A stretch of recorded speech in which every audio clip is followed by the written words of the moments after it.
Hello friends. तो आज हम पढ़ रहे हैं चैप्टर नंबर 23 सी अंडर लिनक्स और हमारा टॉपिक है मोर प्रोसेसेस। लास्ट वीडियो में हमने देखा था कि हम एक चाइल्ड प्रोसेस क्रिएट कर सकते हैं यूजिंग द फॉर्क फंक्शन और फिर हमने उसका प्रोसेस आईडी भी प्रिंट किया था। तो अब हम प्रोसेसेस के बारे में और अलग अलग जो फंक्शंस है उसको हम यूज करेंगे और इस वीडियो में हम देखने वाले कि उन फंक्शंस के नाम क्या है, उनको यूज कैसे करना है। तो हम अपनी बुक ओपन कर देते हैं, letter C.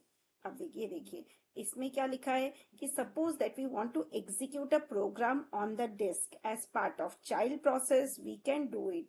For this, first we should create a child process using the fork function. तो पहले अगर हमारा जो चाइल्ड प्रोसेस है वो अगर एक डिस्क पे है तो हम उसको एग्जीक्यूट कर सकते हैं, बट पहले हमें चाइल्ड प्रोसेस क्रिएट करना पड़ेगा using the fork function. And then from within the child process we should call the exec function. मतलब हमें exec function को कॉल करना पड़ेगा so that we can execute the child process. but इसके बहुत सारे वेरिएशंस भी हैं, जैसे है execl। ये जो फंक्शन है ये हमको क्या परमिट करता है कि हम कमांड लाइन आर्ग्यूमेंट्स ये भी हम ले सकते हैं प्रोग्राम के अंदर। मतलब it help us to pass a list of command line arguments to the program to be executed. फिर आता है execv। इसमें इसका जॉब भी एकदम सिमिलर ही है execl, except that the command line arguments can be passed in the form of an array of pointers to string।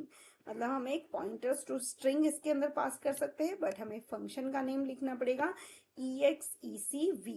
और उसके अलावा और दो वेरिएशंस भी हैं, जैसे execle एंड execvp। तो ये सारे फंक्शंस हम यूज कर सकते हैं जिससे हम चाइल्ड प्रोसेस को एग्जीक्यूट कर सके। तो पहले हम देखते हैं execl।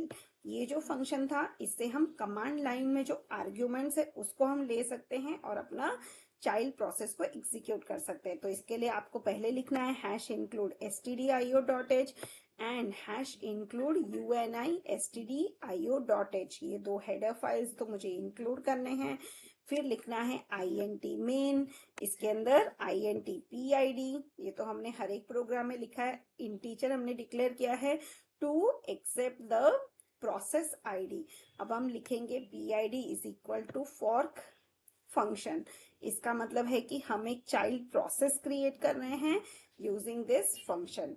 इफ अब हमें चेक करना है कि इफ pid इक्वल टू 0, मतलब अगर हमारा प्रोसेस id 0 है तो हमें execl ये फंक्शन के अंदर जो कमांड लाइन में आर्ग्यूमेंट्स हमें चाहिए वो हमें यहाँ पे पास करने हैं। तो ये देखिए कमांड लाइन आर्ग्यूमेंट्स हमने इस फंक्शन को पास कर दिए और फिर हमने लिखा print F child after exec। मतलब ये फंक्शन एग्जीक्यूट होने के बाद हम चाइल्ड में हैं। एल्स हमारा क्या आएगा कि पेरेंट प्रोसेस, हम अभी पेरेंट प्रोसेस में। तो ये प्रोग्राम को हम ऑनलाइन कंपाइलर पे रन करके देख लेते हैं। ये देखिए ये हमने ऑनलाइन कंपाइलर पे जब रन किया तो इस प्रोग्राम को आप जैसे ही रन करेंगे तो ये दिखाएगा कि यहाँ पर द पेरेंट प्रोसेस, मतलब हम अभी पेरेंट प्रोसेस में। इसके लिए जो प्रोसेस आईडी है वो नॉट इक्वल टू 0 है।